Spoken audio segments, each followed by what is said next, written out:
Karaos, good morning po mga Karaos, good morning. Kamusta po tayo natin? Ito, welcome back po muli dito sa aming channel ngayong araw po ng linggo. Bali, July 19. Yan for today's video mga Karaos, project update tayo rito sa New Leaf Project Subdivision natin dito sa Mayugo Perez 13 Martires tsaka sa Lumina Homes Phase 6. At saka yung project natin dito sa Lumina Homes Phase 2, yung kay Ma'am Del. Yan, kakamustahin din natin. Pupuntahan din natin yung project natin dito na ongoing dito sa Lumina Homes Phase 5. Yan, meron mga nagpresenta na pumasok ngayon. Yung grupo dun sa Newly Project, maliban nandun sa leadman natin, hindi na po sila umuwi. So, stay in pa rin po sila ron. So, magtatrabaho daw po sila ngayon, araw ng linggo.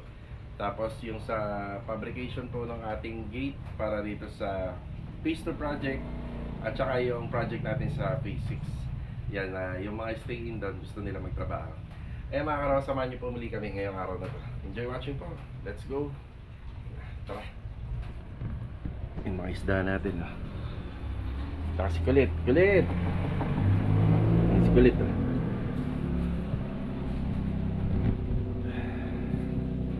Hinihintay ko na lang yung dalawang welder natin.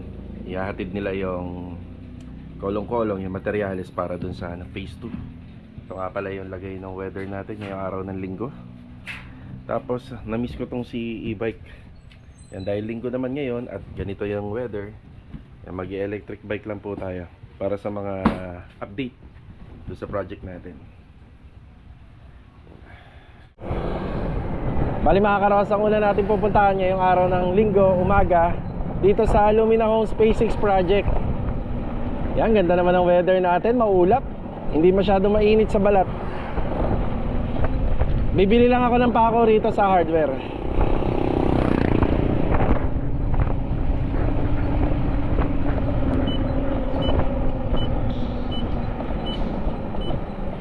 Yan, presko. Bali, ito rin yung gagamitin natin papunta New Leaf Subdivision. Sana hindi rin mainit mamaya.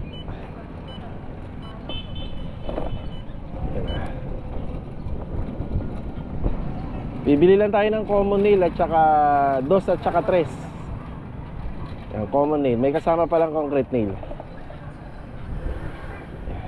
Ang hardware pag linggo hanggang alas 12 lang. May pasok eh. Yan 5 kilong 2, 5 kilong 3. Kung kasya. Common nail Kaya Peso rin 40 yan, bali 960. Pinabawasan ko pala yung detres. Ginawa ko na lang na 3 kilo lang. Salamat po ate. Sige te, una na ako. Yan, dadali natin sa sa Phase 6. Ayan, dito na tayo sa Lumina Homes Phase 6. Magandang araw kila client owner. Didos lang yung na-common yan at saka D3. Ayan. So yung Didos, pagkakasyahin na po namin to hanggang sa matapos. Common na ginagamit yung common nail na Didos sa paggawa po ng mga forma. Yan, syempre kailangan tad-tad ng pako yan. Gawa ng pagka binuhos yung simento, kung konti yung pako, maaaring bumuka. Tapos yung D3 naman, common na ginagamit sa joint ng ating mga coco lumbers. Actually gagamit pa kami ng D4 dyan eh. Tapos hindi muna pala ako bumili ng concrete nail kasi makita nyo naman kabilaan yung kabilaan yung mga bahay, pwede naman kami magtukod. Yan, sasabihan ko na lang sila ng diskarte para hindi na tayo bumili. Ayan, yan po yung ginagawa nila rito. Kuya, hindi ako bumili ng concrete nail, paki-diskarte na lang. Pwede naman tukod-tukod tayo rito. Tapos ayan, gumagamit naman po sila ng alambre. Kamusta yung likod? Said na? Said na to? Ayun na lang po ba subukan, pinapaano ko sa level. Okay, sige. Siya nga pala, nung pumunta ako rito kahapon, ito yung pinagagawa ko sa kanila. Ay, ayun, yan. Sige. Tapos, linis na lang na kuya, yung walang ganyan. Yung talagang parang plain lang. Di bali? Nalinis ko yan, boss. Pwede na po saraduhan. Pwede na natin saraduhan to. Kaso nga lang, yung source ng tubig talaga natin, baka umikot na tayo. May bike naman si iikot na lang. Tapos babayaran ko na rin yung tubig dito kay ate ngayon. 190 po. 190? Sige, babayaran ko yan ngayon. Ayan, bali, ang ginagawa nila kuya is ang buhos nyo hanggang dito muna kalahati ng hollow blocks. Saka na Taas po ng natin, Islam. Para at Yun oh. Papantay ko na po. Yan ang ano natin. Yan ang finish. Yung iba po niyan. Yeah, ibabaw. Yan, dyan tayo. Yung taas po ng biga po natin. Mas 30 cm. Simula dyan sa baba. Mukhang ano. Ano yun? Maambon. Di ano lang yan. Dadaan lang yan. Oo nga. Okay, may mga dumating nga palang materials dito kahapon. Yan, ito yon yung bagong pinulik board. Yan. Nakatay nyo na pala, no? Tatlo yun, di ba? Tatlo. Yan, nakatay na pala nila. Yan. So, tatlong pinulik board. Kasi sinabi ko naman na may mga dinala tayo rito, pero iba kasi yung sukat nun. So, tatlong pinulik board. Tapos ito, mapaw na yung buhangin natin dito. At saka additional na 150 pieces na ano, CHB number 4.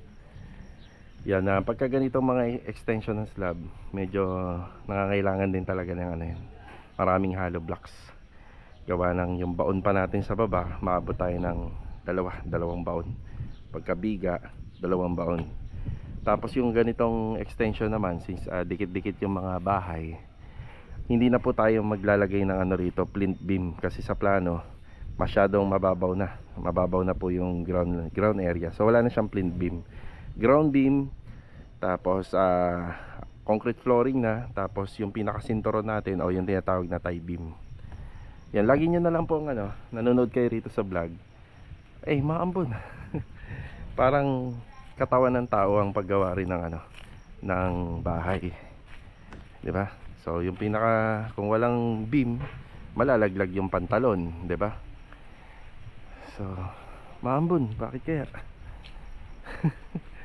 Ang init ng panahon, kaya pala cloudy. Pero sa nakikita ko, ito lang yan dadaan lang yan. Hindi naman maapektuhan yung trabaho natin. Di ba itong e-bike ko, matibay naman po sa ano yan, sa ulan. Naka-design siya kapag ka umulan. Uy, ito na. Yun na. Umaaraw, umuulan. Sa nakikita ko mga karos, madadagdagan na po sila rito sa Martes. Yan, Martes, madadagdagan na po sila. Yan na, binubuo na nila yung forma.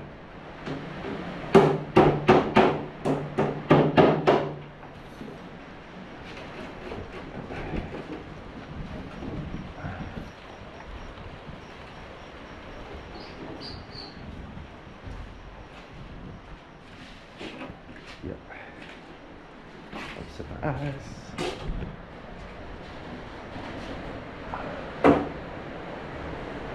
Ulitin ko lang, pag-vlog na rin naman tayo dito na nakaraan. Lakas sa ulan, no? Basa yung e-bike natin. Babasa si e-bike. So yung nakaraan, ito pala, itong unit na to, wala naman siyang tagas. Pero syempre dadaan pa rin po ito sa maintenance. So dito kasi covered na siya ng Piscine board. Wala naman po tayo nakikita ng tagas ng ulan dito or ng tubig sa tuwing umuulan. Tapos yung mapapansin nyo lang, yung metal pa rin ito, kung bakit pa ganito yung latag niya. Pag nilatag po kasi natin yung PVC panel pa ganito. So 2.9 yung bibili natin mga PVC panel dito. Kaya kailangan magkasya siya, walang dugtong. Yun na. Tapos ito, kung bakit pa ganito pa rin, nandito yung toilet and bathroom natin pag-akyat. Tapos dito naman sa pinaka walkway, pag ganito naman siya. Ayan, may iba na po kasi yung cutting ng PVC panel. So pagkakasyahin natin. So kung magtatanong kayo, baka hindi ba magiging itingan sa pag nandito. Kung titingan, hindi ba magulo? Hindi ho, kasi may partition tayo. So kada room or every partition, pwede natin baguhin yung disenyo basta may pintuan. Ito, tatanggalin pa natin to.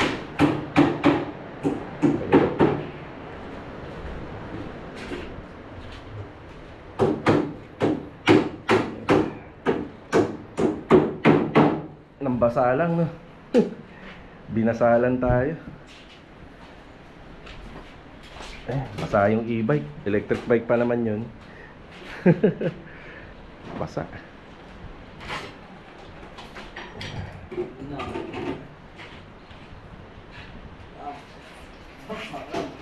Yan na. Yan, okay na ako rito. Yan, kinausap ko naman na sila sa mga gagawin. Yan, bago ako umalis dito. Ayan mga karaos, okay na tayo rito. Bali, bago ako umalis dito, yan, patuloy pa rin yung ulan. Bago ako umalis dito, yan, kakausapin ko naman po muna sila sa mga gagawin. Tapos, yun lang naman yan eh. Kasi halos dadalawa lang naman sila nagtatrabaho rito. Kaya, minimal lang yung, yung assignment. Hindi naman ganun kabilis yung workflow. Yan, magbabayad lang ako nung kinuha nilang tubig sa tindahan. Oh, yeah. Yan. Ito yung project natin sa Phase 6. Madali na lang naman yan eh. Kapag napostehan na, napostehan na yon, itutuloy na yung asintada. Yung pag natuloy yung asintada, diretso na sa paglalagay ng yan, ng tie beam. Paglalagay ng beam, yan yung paglalagay ng beam, dire-diretso na yan. Tapos forma na tayo ng slab. Kuya, Kevin. Kuya Ben, iwanan ko na lang sa'yo. Sige po. Walang tao eh. Sige ha. Sige. Iniwan na lang natin pambayad ng tubig. Diretso tayo sa ngayon. Project sa New Leaf project.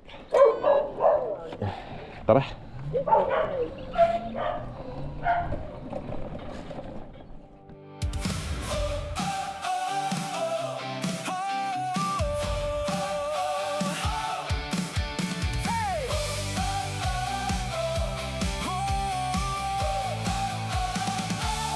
Kapag renovation ang usapan at construction na maaasahan, Lee and Aki Builders ang kasama.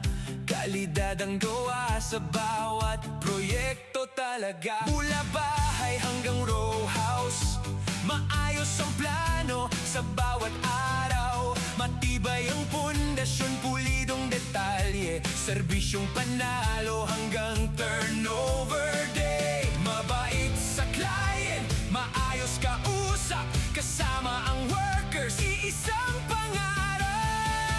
Lee and Aki Builders, tiwala ang aming pundasyon. Renovation o construction, kalidad ang bawat solusyon.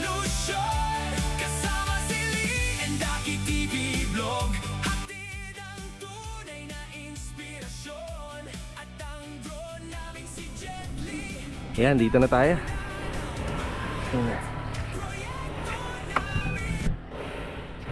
Good morning nga pala kila client owner. Tsaka good morning din sa mga kasama natin dito.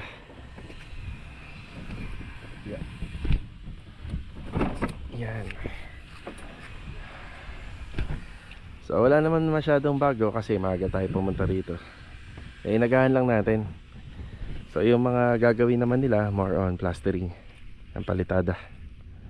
Nagwa-waterproofing na sa likod. Nagwa-waterproofing na rito. O sana hindi masayang no. Maano eh.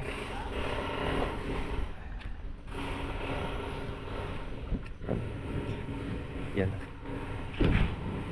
Ma'am, magpaalam lang kami. Apo, waterproofing lang. Ayan. Kaya paalam ka lang ha. Basta gagalaw ka dyan. So ayan. Waterproofing. Yan. So flexible na may simento po yan. Ang ratio po nito is isang galon is 6 to 7 kilo. Yan ang ratio niya. So lahat po ito iwa-waterproofing. Maliban lang po dun sa poste. Kasi lalagyan ng tiles yung poste. Pero ito lahat yan iwa-waterproofing. Yung may mga finish na plastering.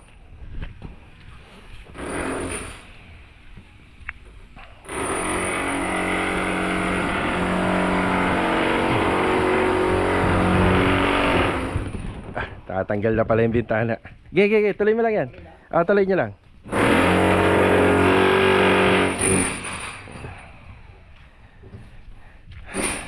Yan ang schedule dito kasi yung window na yon kapag natanggal nila, ililipat po yun dito. Chris, pakidiligan na lang ha ang halaman. Kaya alaga tayo halaman dito. Yan, bali, mabait naman pala si ano doon, si client owner. Yan, kasi bihira po yung kapag kami nakatira na, bihira po yung ano, nagpapatuloy doon sa area na yon kasi may nakatira na. So buti na lang at naunawaan naman nila na talagang hindi pa kasi tapos yung gawa, kaya kailangan natin pumunta doon sa area na yon. So yung kailangan kasi malagyan ng waterproofing yan yung likod. Lahat na malalagyan ng palitada. Ang hindi pumasok rito yung leadman nila.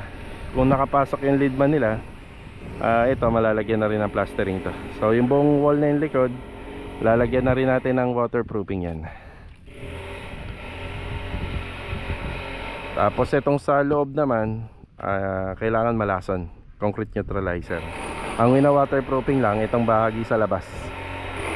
Ayan po. Ayan bahagi. So dito naman magkakaroon kasi ng bubong yan buo.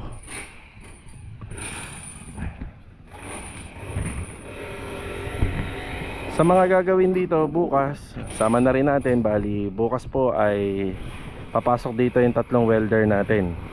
Yan, pagtutulong-tulungan nila yung layout ng ating roofing framing.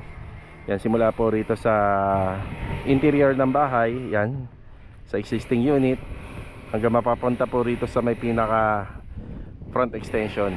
Yan po ilalagyan natin ng bubong. So roofing framing yan, tapos maaari pwede na rin tayo magpa ceiling framing. Yan, tapos medyo marami tayo rito bukas, baka 8. So tuloy-tuloy lang yung paglilinis dito at saka yung demolition. So kailangan po yun kasi hindi na po ako nagpabawas ng tao. Yan, para magdire-diretso. Hindi naman sila magsisiksikan talaga kasi maluwag, nasa end lot corner tayo. Yan na.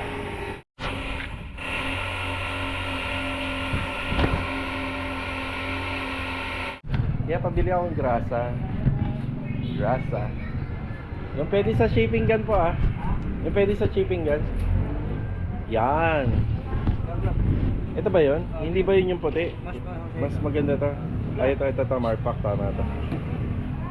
Yan. Isang ganyan lang. Isa lang pa, okay na to.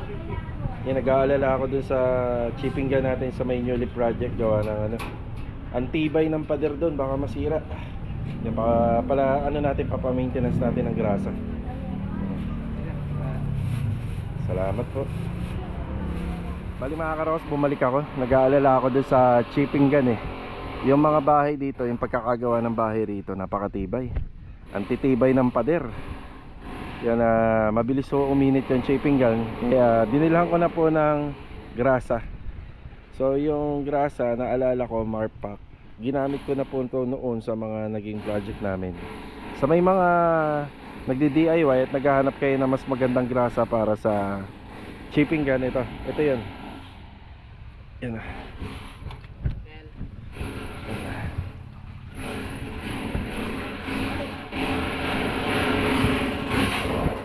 Luluto na sila. Anong ulam nila?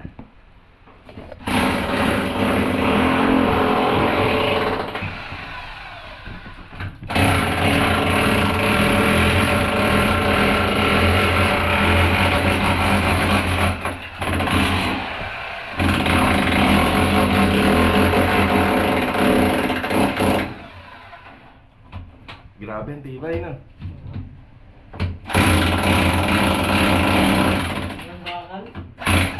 Maraming bakal.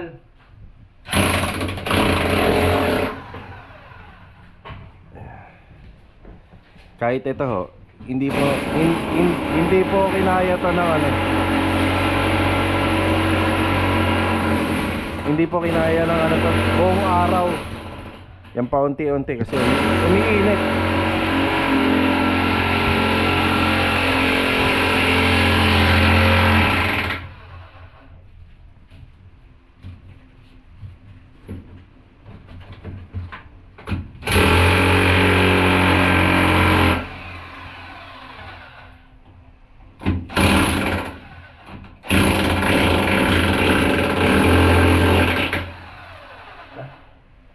Maintenance mo muna para delikado Yan.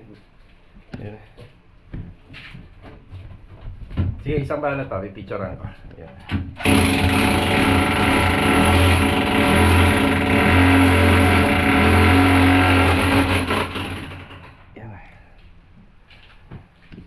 Yan bali yung chipping gun naman dito, dalawa. Kaso nga lang sa ngayon ho, palitan na sabay ginagamit. So yun na nga lang medyo nakaka pakidiskartehan na lang yung pan-detach. Tingnan mo kung paano yung ano. Naisip ko diyan pwede. Ayan na. Ayan para makasigurado lang tayo. Ang ano pala niyan, wag masyadong puno, yung sakto lang ha. Oo, wag masyadong puno, sakto lang. Ayan na. So yun, bumalik tayo rito para nandun sa chipping gun. Simula umaga pa binabanatan yun, pero yun lang po talaga yung yung kayang gawin. Ayun, bakit na siya doon. Nagpapaalam ka naman paalam ka lang.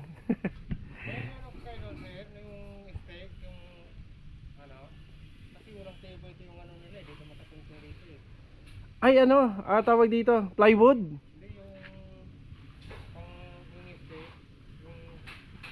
Ito. Yun dito. Yung nilalagay rito.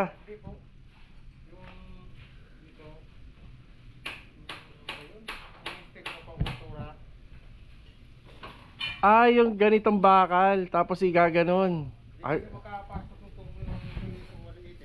Sige, gagawa na lang. Meron pa ba tayong bakal dito? Paggawa ka na lang kay Chris. Gagawa na lang. Oo. Gagawa na lang si Chris sa'yo. Oo. Yun pala. Pwede na may hagod pa ganun. Ma-extension na lang to. Sige.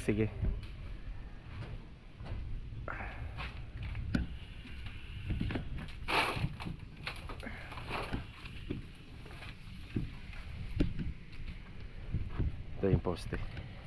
35 yung kanan. 35 yung inabot na. Sige. Lahat.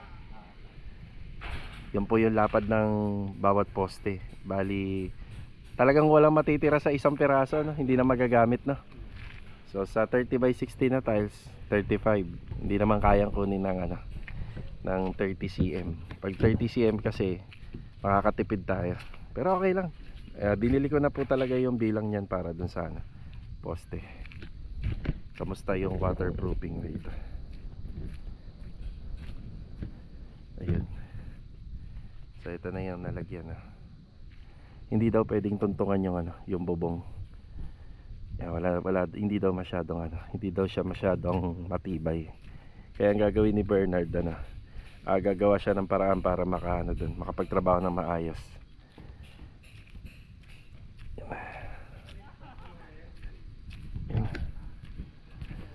Okay na tayo rito. Maya manananghalian na po yan sila. Yan tapos mamaya after break time namin, diretso ako phase 5. Magbibigay ako ng konting update dun sa mga nagawa. Stick pala yung kailangan ni painter natin para humaba ito. Stick. Alam mo, meron dyan sa labas bilang kita. Yung nire-roscas, pero sarado na pala hardware. Anong oras na? May nakita ako na. Nagagawa na lang po ng paraan. Madiskarte naman yung mga workers Ang gawa na lang po nila ng paraan. Stick lang para humaba, para maabot lang pala yung pader doon. Hindi pala yung tuntungan. Ang bango naman ng niluluto. Hula ko niya, apritada. Adobo lang. Adobo, pero may carrots na. Oo, sama sa bili. Sorry. Halos pasaid na pala na.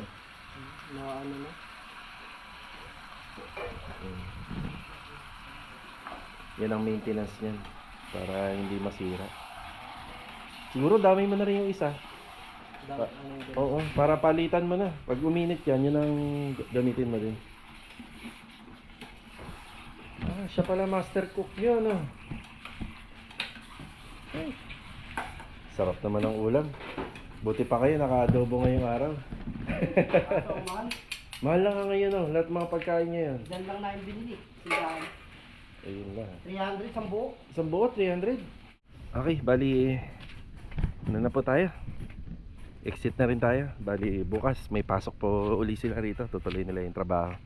Bukas medyo mas marami at medyo mas magulo yung trabaho natin dito. Pero pag marami naman ng manpower, sabay-sabay, mas maganda rin naman. Pero minsan kasi sa sobrang dami, nakakasikip.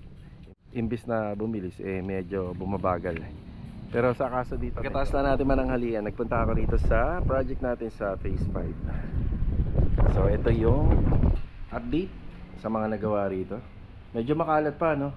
Naka-schedule na nga pala bukas araw ng Lunes yung mga pintor natin. Bali, dito na po sila magtatrabaho.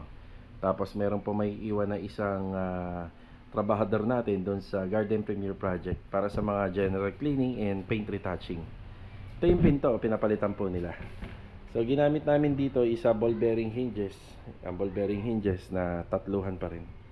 Tapos ang sukat nito ay isa 90. Yan, 90 cm. Sa TV console natin. Yan. Yung mga ilaw pala nito, hindi ko pa binibili. Siguro ikakabit na lang po natin kapag pinturado na siya, tapos na.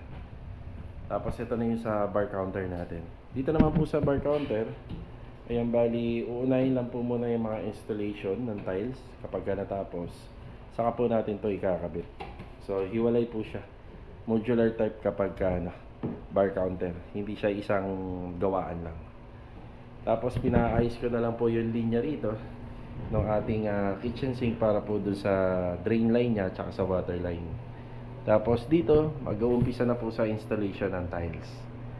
Yan, installation ng tiles. Mag-uumpisa na. Bukas, araw ng Lunes.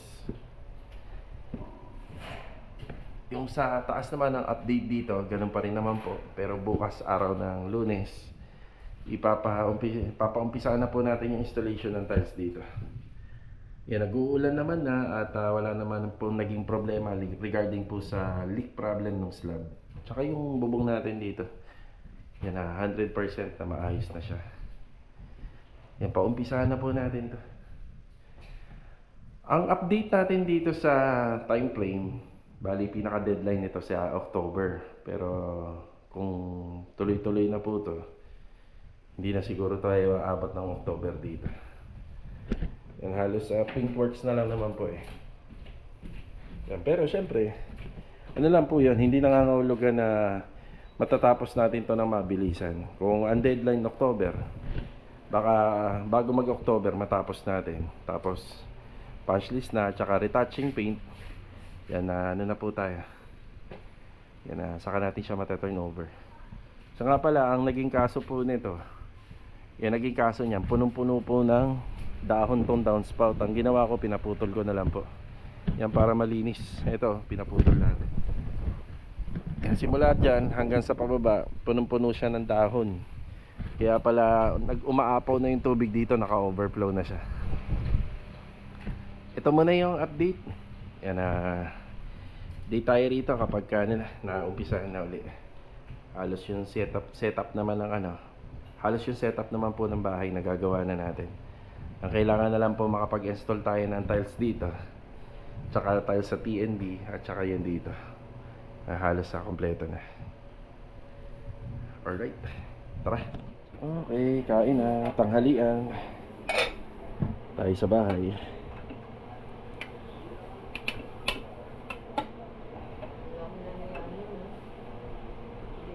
Ayan.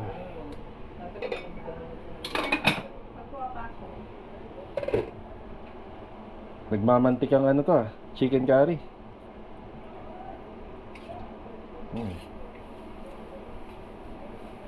Chicken curry. Saan ka nakita?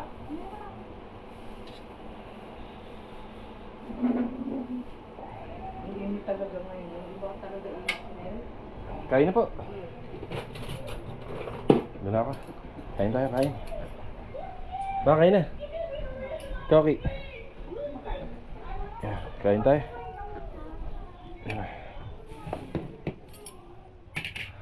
Bali mga karaos, nandito naman tayo sa project natin dito sa phase 2.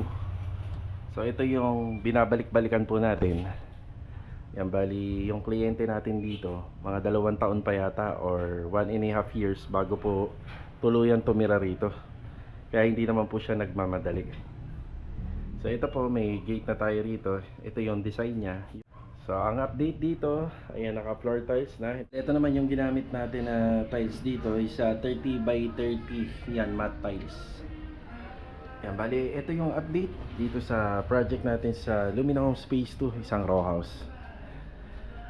Yan. So ito pa yung mga nagawa rito. Yan. Schedule na to para sa installation ng tiles dito sa lababo, sa kitchen counter. Yan, isasabay na rin po natin to. Bali mga karos, hanggang dito na lang po muna yung vlog natin. Ayan, maraming salamat nga po pala sa walang sawa niyo po suporta dito po sa aming channel. So itong bahay na to, ulitin ko, 1.5 or 2 years pa bago tirhan ng may-ari.